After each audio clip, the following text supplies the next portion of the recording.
मैं विश्व दीपक दुआ हूं और कंचन व्यू टी एस्टेट का ग्रुप सुपरिटेंडेंट हूं। मेरे बाएं तरफ मिस्टर M.K. मैत्रा हैं। He is secretary Terai Indian planters association. On my right is Mr. Sitesh Gupta. He is legal counsel of Kanchan View Tea Estate and group of companies. आज का press conference जिस कारण के लिए रखा गया है वो एक बहुत ही दुखद और एक अप्रिय घटना जो घटी है आज सुबह, उससे ये संबंधित है। Today, very early in the morning, a ravaging fire destroyed the bungalow of Kanchan View Tea Estate. और इस घटना को लेकर एक जो भय और खौफ का माहौल पैदा हो गया है, उसको ठीक से समझने के लिए और आपके समक्ष रखने के लिए मैं यहां आया हूं। आप लोग को मैं ये बताना चाहता हूं कि कंचन व्यू टी एस्टेट में जो दार्जिलिंग के टाउन में है, in the heart of town में एक रिसोर्ट प्रोजेक्ट शुरू हुआ है। इस रिसोर्ट प्रोजेक्ट की इन्वेस्टमेंट 200 करोड़ रुपयों से ऊपर है। The capital investment involved is more than 200 crore and it is in the heart of Darjeeling town. और इस प्रोजेक्ट को हम लोगों ने एक we have seen it as a dream for the citizens of Darjeeling. यहां पर एम्प्लॉयमेंट जनरेशन हो, रेवेन्यू जनरेशन हो, लोगों की इनकम इंप्रूवमेंट हो और दार्जिलिंग का नाम पूरे विश्व में और विख्यात हो, फेमस हो। ये प्रोजेक्ट उससे रिलेटेड है।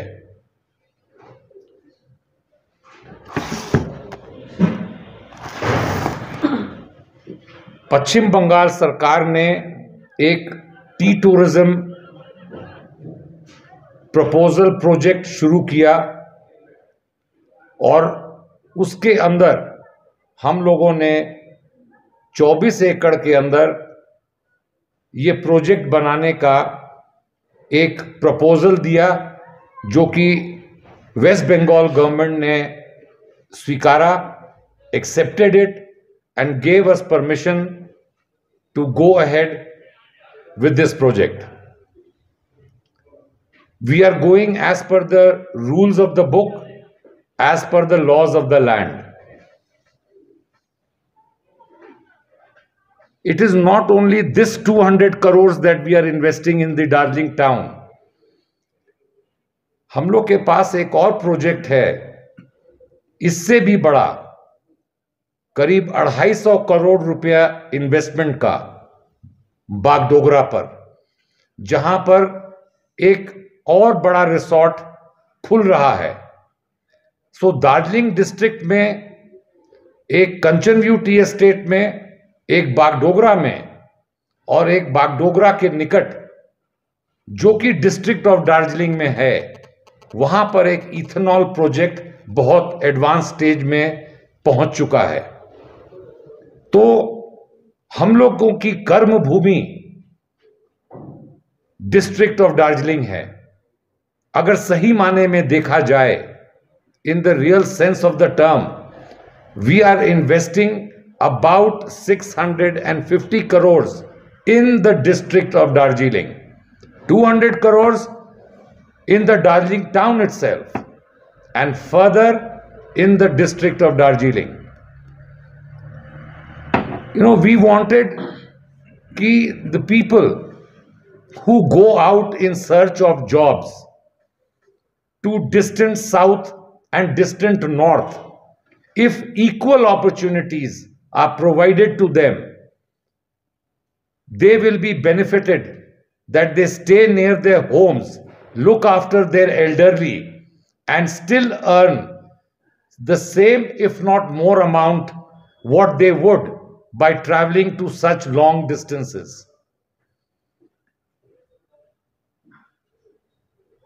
हम लोगों को दार्जिलिंग टाउन से प्रेम इसलिए है क्योंकि हम लोग के और बिजनेसेस और गार्डन्स और ट्री प्रोसेसिंग फैक्ट्रीज दार्जिलिंग के डिस्ट्रिक्ट में है, और हम लोग धन्यवाद देते हैं अपने माननीय आदरणीय सर्वप्रिय मुख्यमंत्री का, जिन्होंने ये प्रोजेक्ट टी टूरिज्म को एक शेप दिया, यहाँ की इकोनॉमी को बढ़ाने के लिए एक रास्ता दिखाया, और सिर्फ हम नहीं, हमारे जैसे कई बिजनेस हाउसेस हैं जो इस प्रपोजल का फायदा उठाकर दार्जिलिंग के डिस्ट्रिक्ट में इन्वेस्टमेंट करना चाहते हैं। लेकिन जो घटना आज 16 तारीख नवंबर 2021 के सुबह करीब 12:30 बजे 1 बजे के लगभग घटी है, जिसमें एक बंगलों को आग लगाकर राख कर दिया है, इससे जो भय क्रिएट होगा उससे मैनेजमेंट क्या कर सकती है? वो इन्वेस्टमेंट रोक देगी, काम रुक जाएगा, और जो प्रोजेक्ट टारगेट डेट है वो पीछे हो जाएगा। We will fall behind the schedule. और हम कंपीट करना चाहते हैं पूरे विश्व में in the world of hospitality, because we are known as the queen of the hills. हम लोग कोशिश ये करेंगे कि एडमिनिस्ट्रेशन की मदद से ये घटना दोबारा न घटे, उनकी मदद से ये प्रॉब्लम सॉल्व हो जाए, उनके सहयोग से हम वापस काम शुरू कर सकें, और फ्यूचर में ऐसी कोई घटना न घटे। हम प्रशासन से निवेदन करेंगे कि वो एडिक्वेट मेजर्स लें, ताकि और भी बिजनेसेस और भी हाउसेस दार्जिलिंग में आए, इन्वेस्टमेंट करें, और इसको एक उन्नति का डिस्ट्रिक्ट रखें जो कि सारे देश के लिए एक मिसाल बन जाए। मेरे से आप लोगों का निवेदन है कि आप इसको सही नजरिए से देखें और जनता के सामने सही तरीके से पेश करें। Thank you. आपने जो बोला जो जल गया बंगला, आपकी बयान के अनुसार वो जला दिया है वर्कर्स ने? मैंने कहा जल गया, जला दिया गया, किसी ने किया होगा। डाउट है किसने जला दिया? या सर ये काम तो मेरा नहीं है सर, ये तो एडमिनिस्ट्रेशन करेगा। किसी के ऊपर वाइल्ड गेस करना उचित नहीं होगा। ओके, दूसरी क्वेश्चन, आपने कंप्लेन तो किया होगा, किसके अंदर किया है? जी सर, कंप्लेन में क्या लिखा है आपने? जी तो किया होगा, एफआईआर कॉपी किया ना? एफआईआर की कॉपी में जो लिखा है उसमें जो पुरानी घटना लिखी गई है वो लिखा गया है। इस घटने में से पहले जो थोड़ी बहुत अड़चने आ रही थी लेकिन एडमिनिस्ट्रेशन के मदद से दूर हो रही थी, वो घटने को बयान किया गया है। हम लोग ने एडमिनिस्ट्रेशन से रिक्वेस्ट किया है कि आप एक हाई लेवल की इंक्वायरी बैठाइए और जो ये घटना के लिए रिस्पॉन्सिबल हैं उनको under the books of law उनको लाइए और इसका न्याय कीजिए। ओके, तो आज नेक्स्ट क्वेश्चन, आपने बोला कि 200 करोड़ के ऊपर के प्रोजेक्ट चल रहा है कंचन ब्यूटी गार्डन में। जी, वो 200 करोड़ प्रोजेक्ट इतना मतलब ज़्यादा इन्वेस्टमेंट कर रहा है, लेकिन टी गार्डन वाला कंपनी वाला पूरा टाइम में जो टी गार्डन की वर्कर है उसको 20% बोनस देने में इतना बार्गेनिंग करते हैं, तो आज मतलब कंपनी के पास 20% बोनस देने के लिए वर्कर के पास पैसे नहीं है। आज तो 200 करोड़ की प्रोजेक्ट कैसे हो रहा है, तो वर्कर्स को बेनिफिट कैसे मिलेगा? देखिए, मैं इसका जवाब आपको ज़रूर दूंगा। और जो वर्कर्स और टी गार्डन का प्रॉब्लम है वो एक अन्य मुद्दा है, वो आज के मुद्दे से रिलेटेड नहीं है और मैं इसको रिलेट करना भी नहीं चाहता हूं, क्योंकि वो इस समस्या को, इस घटना को दूसरे रास्ते पे ले जाएगा। जो बोनस की मुद्दा है और जो बगान चलाने की मुद्दा है वो सेपरेट है, और जो प्रोजेक्ट है वो प्रोजेक्ट सेपरेट है। ये लेबर डिपार्टमेंट का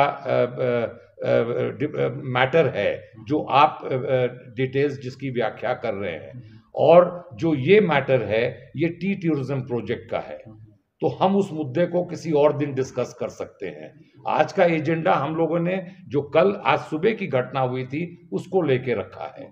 अगर कोई 200 सस्पेक्ट करोड़ कोई की प्रोजेक्ट सस्पेक्ट जी, सस्पेक्ट कोई ऐसे हम सस्पेक्ट नहीं कर सकते, हम तो एडमिनिस्ट्रेशन के ऊपर निर्भर करते हैं।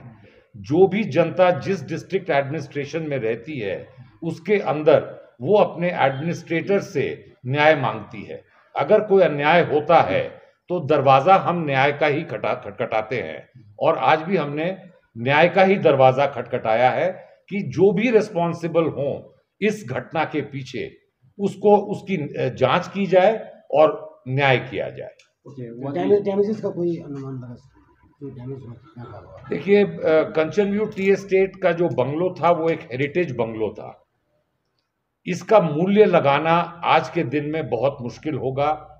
ये कभी हम लोग ने सोचा नहीं था कि इतने छोटे से वक्त में इसका एस्टिमेट, कैलकुलेशन या मूल्यांकन करना पड़ेगा। लेकिन उसके अंदर जो ब्रिटिश ज़माने की आर्टिफैक्ट्स थी, जो सामानें थी, जो फर्नीचर था विक्टोरियन पीरियड का, उसका मूल्यांकन लगाना मुश्किल है। वो जो आपने बोला कि 200 करोड़ की प्रोजेक्ट बन रहा है, तो अगर 200 मतलब टी वर्कर्स को बेनिफिट कैसे मिलेगा? वो तो वर्कर्स को वर्कर ही रह जाएगा। तो आपने बोला कि सबसे वर्ल्ड का बेस्ट हॉस्पिटलिटी भी वहाँ होगा, लेकिन अभी तक टी गार्डन वाला एक हॉस्पिटल भी नहीं दे रहा है टी वर्कर्स को। हम लोग का हेल्थ प्रोजेक्ट टी बनाने वर्कर्स का, को टी वर्कर्स को कैसे बेनिफिट मिलेगा ये 200 करोड़ की आपके प्रोजेक्ट में? वो तो वर्कर्स ही रह जाएगा। कल उसकी डेली वेजेस तो 1000 रुपीज तो नहीं होगा। हम लोगों ने जो प्रोजेक्ट के जो मैनेजमेंट हैं, बोर्ड ऑफ डायरेक्टर्स हैं, जो भी मेंबर्स ऑफ द मैनेजमेंट हैं, उन्होंने ये वर्कर्स को बताया है और उनके साथ एक मेमोरेंडम ऑफ अंडरस्टैंडिंग भी किया है कि first opportunity son and daughters of the soil को दिया जाएगा। तो उनका बेनिफिट ही बेनिफिट है। आज के दिन में आप कंचन व्यू के मुद्दे को वर्कर से रिलेट कर रहे हैं तो ये आज का जो प्रेस कॉन्फ्रेंस है इसमें रात हो जाएगी। लेकिन वर्कर्स को अश्योरेंस यही दिया गया है कि ये प्रोजेक्ट आपके घर के सामने बन रहा है, प्रोजेक्ट उठ के कहीं नहीं जाएगा, और आपके जो सिटीजन्स हैं, जो अपने अपने जॉब्स के लिए क्वालिफाई करेंगे, पहला मौका उनको दिया जाएगा।